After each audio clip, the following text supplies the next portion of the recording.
é um pensamento unânime. Quando você sai do trabalho, você quer ir logo para casa descansar. E esse trajeto que você faz do trabalho até a casa, que é um trajeto diário, corriqueiro, conhecido, ele pode se transformar em um pesadelo. Infelizmente, isso aconteceu para Regan Tokes. Sexta estranha com gente esquisita. Olá, meus queridos estranhos e estranhas, tudo bem com vocês? Sejam muito bem-vindos aqui ao canal, onde eu conto casos estranhos, reais, criminais, algumas vezes por semana. Meu nome é Thaís Rory. O caso de hoje é daquele caso que eu acredito que todo mundo fica receoso, porque isso pode acontecer com qualquer um, quando o inesperado aparece no seu caminho. E além de ser um caso muito triste, por causa dele, conseguiram que uma lei fosse alterada nos Estados Unidos.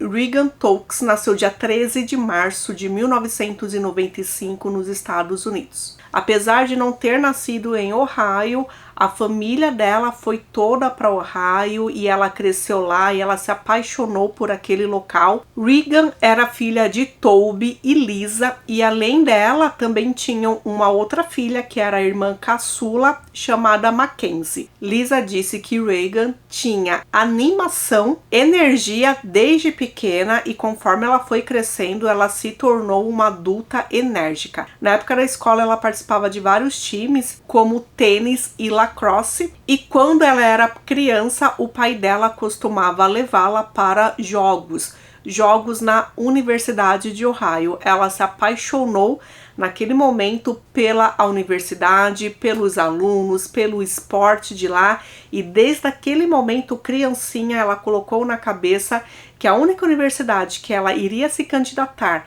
a única universidade que ela queria fazer parte era a Universidade de Ohio. Então, quando chegou na época dela entrar para a universidade, ela foi lá, fez o vestibular, e foi na mesma época que o pai dela conseguiu um ótimo emprego em um outro estado. Então, a família estava se mudando para a Califórnia e ela disse que não iria se mudar, que ela ficaria ali, continuaria ali, porque logo ela estaria na universidade dos sonhos dela. E foi isso que aconteceu. Ela entrou na universidade, ela alugou um apartamento que ficava fora do campus da universidade. Ela dividia com 4 outras garotas. Essas garotas foram colocadas lá aleatoriamente, porém a amizade que elas fizeram foi uma linda, bela amizade e forte também. Então ela entrou para a universidade, ela estava fazendo psicologia e ela iria se formar já dali a alguns meses. Aquele último ano para ela tinha sido um ano difícil. Ela tinha terminado o namoro dela com um cara que, além de ser melhor amigo, ela achou realmente que eles ficariam juntos para sempre, um cara chamado Jake. Porém, realmente, Jake e ela perceberam que o relacionamento já estava desgastado e resolveram os dois terminarem assim, sem briga nenhuma. Eles continuariam sendo amigos. E para poder pagar, né, algumas contas, ajudar ali, né, no apartamento, na divisão, né, dos gastos, ela trabalhava em um restaurante, ela trabalhava, na verdade, em um bar. Então, nós estamos no mês de fevereiro, era dia 9 de fevereiro de 2017, essa época lá nos Estados Unidos, diferente daqui do Brasil, que nós estamos no verão, lá eles estão no inverno, e essa época lá era muito fria, com bastante neve, pelo menos em Ohio. Apesar da distância, ela conversava com a família todo dia, ela era muito unida com o pai, com a mãe, com a irmã. Ela mandava mensagem quando não podia estar ao telefone, e o pai, inclusive, disse que era muito grato na vida por ter esse relacionamento com a filha, né? Alguns filhos acham os pais chatos e não conversam com eles, não entram em contato, e era bem diferente ali o relacionamento da Regan com ele. Tanto que por volta ali de 8h30 da noite, ele mandou uma mensagem para a filha através do celular. Ela respondeu que não poderia conversar com ele naquele momento porque ela estava no trabalho. Então ela sairia ali por volta de 9h30 da noite e mandaria mensagem, entraria em contato com ele quando chegasse em casa. Era algo que ela sempre fazia, ela mandava mensagem, ó, cheguei em casa, ó, tô em tal lugar. Ela fazia isso, né? Até porque os pais sempre estão preocupados, né? Pai e mãe. Quando chegou ali o horário que daria para ela ter chegado em casa, ela não mandou mensagem para ninguém. E aí os pais ficaram preocupados. Mandaram mensagem, telefonaram, mandaram mensagem, telefonaram e ela não atendia e ela não respondia. Ela nem lia as mensagens. E isso foi acontecendo aí durante o decorrer das horas até as 2 horas da manhã, que de repente ela parou de receber as mensagens. Então acreditavam que o telefone dela tinha descarregado. Claro que a gente não vai pensar no pior. Ninguém nunca pensa no pior. Eles imaginavam que de repente ela tinha ido para o apartamento de alguma outra colega, esqueceu de levar o carregador, não era o mesmo carregador, né, da amiga e tal, e por isso ela ficou sem bateria. Era isso que eles estavam acreditando. Só que sem ter notícias dela, eles não dormiram à noite. No dia seguinte, Mackenzie, a irmã dela, ligou para uma das colegas dela, que elas dividiam um apartamento. Ela disse que não tinha visto o Regan, iria até o quarto dela, foi até o quarto e a cama estava arrumada, parecia realmente que ela não tinha chegado em casa para dormir. E a mochila dela, que era a mochila que ela ia para as aulas, né, para a faculdade, também estava lá. A mãe dela, Lisa, ligou para a universidade e confirmaram que naquela manhã ela não tinha aparecido nas aulas. A mãe então telefonou para a delegacia para abrir um BO ali de pessoa desaparecida. E olha só que absurdo. Falaram que ela não poderia fazer isso porque ela não tinha sido a última pessoa a ver a filha dela. Então tinha que ser uma das últimas pessoas que a viram para poder abrir essa solicitação de pessoa desaparecida, o que é um absurdo. Então o que a mãe fez? Entrou em contato com o chefe dela, com o pessoal do trabalho, explicou o que aconteceu e realmente o chefe disse que ela tinha ido embora às 9h30 da noite, provavelmente ela foi com o carro dela. Normalmente, um outro funcionário acompanha ela até o carro, até o estacionamento. No dia que ela desapareceu, não tinha ninguém para acompanhá-la. Claro que sim, esse chefe imediatamente ele entrou em contato com a polícia e aí fizeram um boletim de ocorrência de uma pessoa desaparecida. Agora, oficialmente, ela era uma pessoa desaparecida. A irmã dela, Mackenzie, fez um post no Instagram e também no Facebook falando que a irmã dela estava desaparecida. E foram vários compartilhamentos. Foi algo assim que mobilizou todo mundo, basicamente viralizou o desaparecimento dela. Vários jornalistas conseguiram, sabe-se lá como, o telefone de Mackenzie e entraram em contato com ela. Então a divulgação do desaparecimento dela assim foi algo bem forte. A polícia olhou as imagens do bar onde ela trabalhava e não achou nada suspeito, viu? Inclusive o horário que ela foi embora, não tinha ninguém perseguindo, não tinha ninguém olhando para ela ali enquanto ela trabalhava, ninguém suspeito. Então, no dia 10, né, que foi o dia realmente que chegaram a falar do desaparecimento dela logo cedo, por volta ali do horário do almoço, um homem estava com o carro dirigindo num parque que tem ali próximo. Esse parque fica a 3 quilômetros do trabalho dela. Ele encontrou um corpo de uma mulher sem roupa jogado ali na neve. Tinha tido uma tempestade de neve na noite anterior. Os policiais chegaram lá, não encontraram nenhuma peça de roupa, né, para de repente conseguir identificar quem era, porém notaram duas coisas. Uma que ela tinha uma corrente pequena e outra que ela tinha uma tatuagem bem minúscula. E com essas duas coisas conseguiram identificar que infelizmente se tratava assim da Regan. E já outra coisa bem triste nessa história é que, como isso foi para a imprensa, a polícia ela não conseguiu dar conta.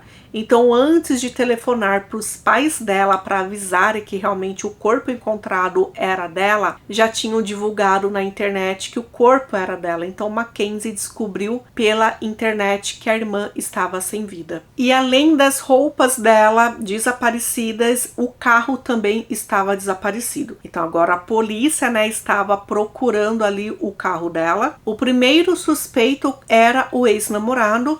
Eles souberam então, né, que o rompimento tinha sido recente. O ex-namorado tinha uma versão, ele estava muito triste, muito chateado, muito sentido, né, por tudo aquilo que aconteceu, então ele foi descartado. Através de um sistema que tira fotos das placas de carro, conseguiram encontrar o carro dela e esse carro estava a 16 quilômetros de distância do parque. Notaram, chegando no carro, que com certeza, antes de ser abandonado, a pessoa tinha tentado colocar fogo no carro, né? Para, enfim, apagar ali as pistas. Inclusive, tinha um galão de gasolina no banco traseiro do carro. Bom, o médico legista determinou qual foi a causa da morte. Regan tinha levado 2 tiros, um na nuca e o outro tiro em um lado do rosto. E além de tudo isso, ela tinha sido violada intimamente. Gente, naquela região fazia já algumas semanas que mulheres estavam sendo atacadas. Normalmente elas estavam no seu carro, então elas estavam em um momento de vulnerabilidade, entrando ou saindo ou colocando sacolas. Quando chegava um homem por trás, ele estava sempre com uma faca ou com uma arma em alguns casos, e ele estava sempre usando uma máscara. Ninguém conseguiu identificar quem era. Era nesse momento que ele as assaltava, levava suas carteiras, suas bolsas, suas malas de viagem, porque algumas estavam se mudando nessa época, então era sempre assim.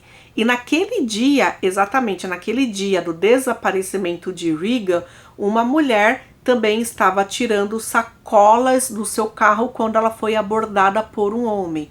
E ela, enfim, foi assaltada, entregou a bolsa para ele e ela disse que sentiu que esse homem foi o mesmo homem que fez aquela maldade com a Regan.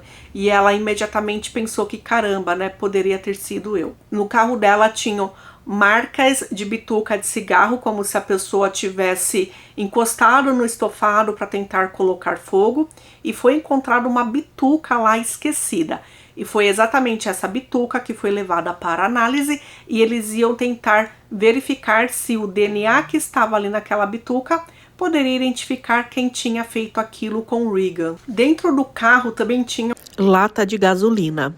E olha só o que os policiais fizeram. Eles viram nos estabelecimentos que vendiam e encontraram naquele mesmo dia um homem comprando o mesmo modelo, a mesma marca. Viram pela foto quem era. E aí eles guardaram essa informação. O teste de DNA da bituca de cigarro voltou super rápido e exatamente aquele DNA estava no sistema dos policiais. Isso significava o quê? Que sim, que aquela pessoa que fez aquilo com Regan era fichado na polícia. E aí descobriram o nome dele. Era um homem chamado Brian Lee Golby, de 29 anos de idade. E, gente, esse homem era exatamente o homem da loja que tinha acabado de comprar lata de gasolina. E dentro também do carro da Regan foram encontrados vários recibos de banco, dos quais ela tentou retirar dinheiro no caixa eletrônico. Alguns ela conseguiu, outros foram negados. Então tinha ali de vários valores e alguns valores que ela conseguiu que eram valores menores, como $60. Claro que todo mundo ali da comunidade estava com medo, eles não sabiam quem era, eles não sabiam se a pessoa que fez aquilo com Regan era a mesma pessoa que estava assaltando ali as mulheres. Após 48 horas do desaparecimento dela, o ex-namorado dela fez uma campanha para arrecadar dinheiro e com esse dinheiro seria tipo um fundo de estudo para uma outra pessoa que entrasse ali na faculdade. Então, em 2 dias, ele conseguiu arrecadar o valor de $100 mil. Como eu falei para vocês, esse caso lá viralizou em 2017. Uma das notícias mais procuradas aquele ano foi exatamente o desaparecimento e a morte da Regan. Vamos falar do Brian, que tinha ficha criminal, né? Quando o detetive descobriu que o suspeito, então, era o Brian, ele se arrepiou totalmente, porque há 6 anos atrás ele tinha prendido o Brian. O Brian, ele tinha ficha criminal na adolescência dele. Ele chegou a fazer parte, inclusive, de uma gangue de rua e ele violou intimamente um menino e uma menina. Eles tinham, gente, somente 5 anos a menina e 6 anos o menino. Por causa realmente desse crime, não aconteceu nada com ele, ele era menor. Se ele ficou em alguma instituição, ele ficou pouco tempo e a ficha dele não dizia isso. Só que quando ele se tornou adulto, que desde sempre, né, desde a adolescência, ele já costumava roubar, furtar. Quando ele se tornou adulto, ele cometeu um crime assim absurdo. E era um crime bem parecido com o que aconteceu com aquelas mulheres ali na região. Tinha uma mulher que ela estava entrando no carro dela e nesse momento ela foi abordada pelo Brian. O Brian entrou no carro dela, pediu para ela dirigir em um certo local, parou ali naquele local e forçou ela a fazer oral nele. E gente, essa mulher estava grávida de 8 meses, dali algumas semanas somente ela teria o bebê e o filhinho de 2 anos de idade dela estava ali no carro. Tanto que quando ela teve que fazer aquele ato no Brian, ela lembrou ainda bem de cobrir os olhos do filhinho dela. Depois disso, ele fez ela passar em alguns caixas e sacar algum dinheiro. Depois disso, ele forçou ela a levá-lo até o apartamento onde ela morava. Então olha só que medo, né? Ele sabia agora onde ela morava com o filhinho dela. E lá mais uma vez ele forçou ela a fazer novamente aquele ato. Depois ele fez ela escovar os dentes e cuspir para não ficar ali nenhum resquício de DNA. E aproveitando que ele estava na casa dela, ele viu que ele poderia roubar. E ele roubou então um aparelho de DVD que estava ali basicamente fechado, lacrado ainda na caixa. Essa mulher denunciou ele, claro, né? E apesar dela ter escovado os dentes, alguns outros locais tinham o DNA dele. Um local foi o estacionamento onde ela foi pega e na própria casa dela, né? Na cama dela ali acabou ficando o DNA. E daí então identificaram que era o Brian. Ele se declarou inocente, eles iriam a julgamento. Só que a mulher, muito assustada, com medo dela, com medo que pudesse acontecer alguma coisa com um filhinho de 2 anos ou com um bebê que nem tinha nascido ainda e esse cara sabia onde ela morava, ela disse que não iria testemunhar contra ele. Então, por causa disso, o promotor não teve muito o que fazer. Ele ofereceu um acordo pro Brian, ele aceitou e ao invés então, né, de ser acusado de abusar intimamente dela e de cometer roubo e de sequestrar 3 pessoas, no caso ela, a criança de 2 anos e o bebê ainda não nascido, não, ele se declarou culpado de tentativa de violação íntima, apesar que o que ele fez tinha sido sim uma violação, e de um roubo menor.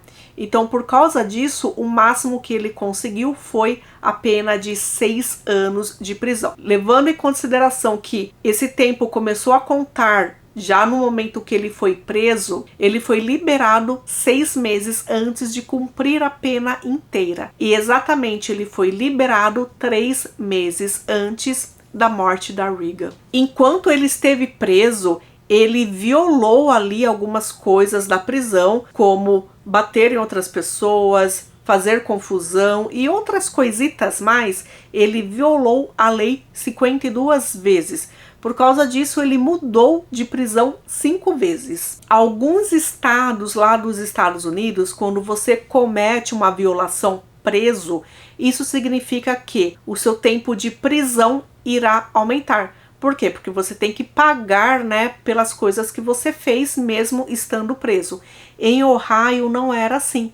Então, por isso que ele só iria cumprir os 6 anos de prisão. As câmeras de segurança dos bancos dos caixas eletrônicos mostraram Regan dirigindo o carro, parando, né, para poder sacar o dinheiro. E no banco do passageiro parecia ter alguém. Só que não era uma imagem boa, então não dava para ver claramente se era o Brian. Apesar, né, de desconfiarem que era ele. Gente, aí vamos falar uma coisa pra gente ficar assim bem com raiva mesmo. Ele foi solto em liberdade condicional. Ele foi para um apartamento que era uma moradia, né, para ex-presidiários, e os funcionários desse programa habitacional e também o oficial da condicional dele tinham que ficar de olho nele, né? Saber onde ele estava indo, se ele estava voltando no horário, tinha um toque de recolher, a pessoa não podia ficar à noite na rua. Só que isso não aconteceu, ninguém ficou de olho nele. E aí justificaram que ele tinha uma tornozeleira de monitoramento. Só que aí descobriram o seguinte, que A empresa que cuida dessa tornozeleira, ela que fica com toda a informação de onde o ex-presidiário andou. Quem tem a informação diretamente ali não é a polícia. A empresa precisa tirar a informação, né, do sistema e passar para a polícia. E o funcionário responsável por fazer isso não fez. Então, o que acontece? Brian estava realmente perambulando, andando para lá e para cá, e a polícia não sabia. Quando foram verificar onde essa tornozeleira dele andou, ou seja, onde o próprio Brian andou, ficaram passados, porque exatamente naqueles dias, nas semanas anteriores, onde todas as mulheres foram assaltadas, era exatamente o local e o horário que a tornozeleira do Brian estava. E aí verificaram que ele esteve na saída do trabalho dela, de Reagan no caso, esteve onde o corpo dela foi encontrado, onde o carro dela foi encontrado. E aí voltou o resultado do teste de da Reagan. E adivinha de quem que era o DNA? Pois é, né? Do Brian. Então, a partir daí, ele pôde ser preso. E ele disse que não sabia quem era Reagan, nunca tinha visto, não foi responsável pelo desaparecimento ou pela morte dela, nada disso. Só que aí o policial, aquele mesmo policial que prendeu ele há 6 anos atrás, né, o detetive, disse que o DNA dele estava no carro dela, então como poderia ser? Aí ele logo mudou a historinha dele, falando que realmente, eu a assaltei, só que eu não fiz nada aí do resto. Só que o detetive, muito esperto, jogou um verde. Não, então se não foi você, alguém fez isso, né? Porque ela está morta. E aí ele disse que um homem chamado TJ, do qual ele devia dinheiro, forçou ele a assaltar alguém. E ele viu Reagan, assaltou Reagan, pediu dinheiro para ela, ela disse que não tinha, então foi com ela nos caixas eletrônicos. Como o dinheiro que ela tentou tirar, que foi $500, não foi aceito, né? Ela não tinha esse dinheiro na conta, ele pediu para ela dirigir até uma viela, lembrando que ele estava armado, então ele estava o tempo todo mostrando uma arma para ela, e foi ali naquela viela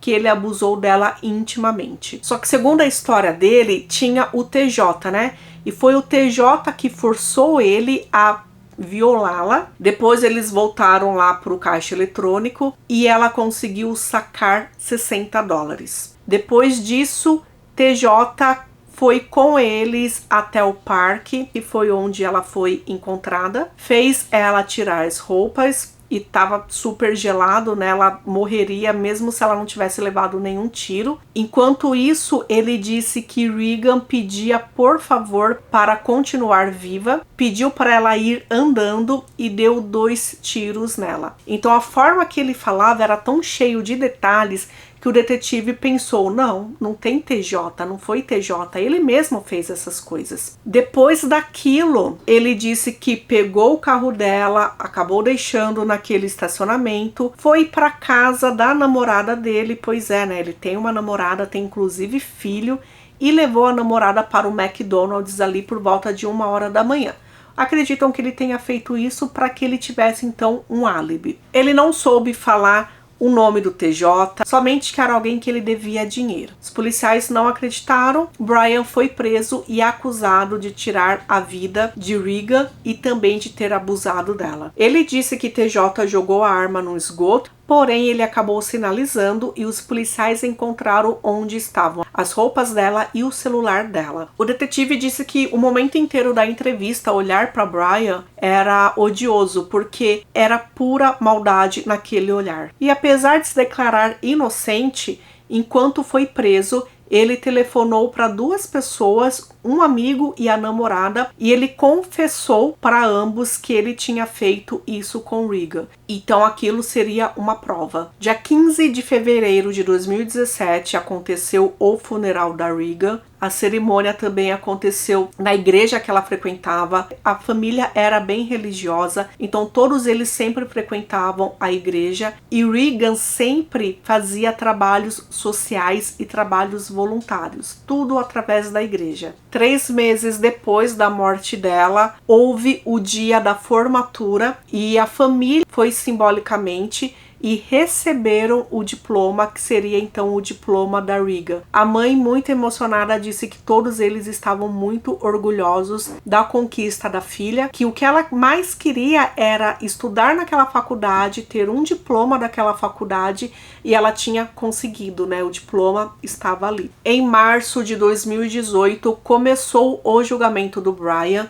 Ele ainda se declarava inocente e ele poderia, pelas coisas terríveis que ele fez, ele poderia receber a pena de morte. A defesa veio com o papo que ele sofria abuso quando ele era criança, ele mesmo tinha sido abusado intimamente e ele não cresceu em um lar bom, harmonioso. Porém, a promotoria disse que isso que ele falava não era confiável. Poderia ser somente da boca para fora, nunca ter acontecido. E o júri considerou ele culpado de ter tirado a vida dela e de ter abusado, de ter raptado, de todas aquelas coisas. Porém, eles não conseguiram determinar se dariam a pena de morte ou outra pena. Antes dessa pena, ele se dirigiu ao juiz dizendo o seguinte: gostaria de pedir desculpas à família.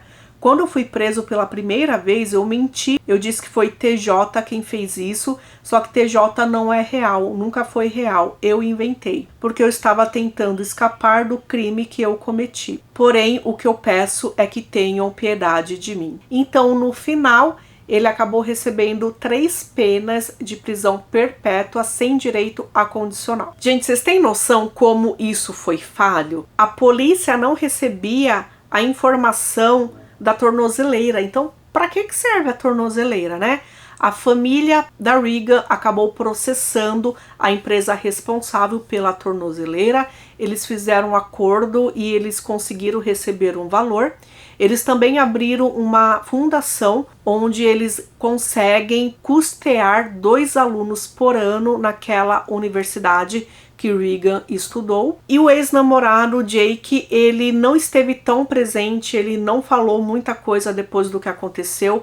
Porém, ele disse palavras bem bonitas, falando do primeiro encontro que eles tiveram, que eles saíram para pegar maçãs, e aí ela viu uma maçã vermelha bonita em cima de uma árvore, eles tentaram pegar essa maçã, até que ele conseguiu colocá-la no ombro dele, e aí ela pegou essa maçã e imediatamente ela deu essa maçã para ele, porque ela disse que a maçã mais vermelha e mais bonita ela daria para ele.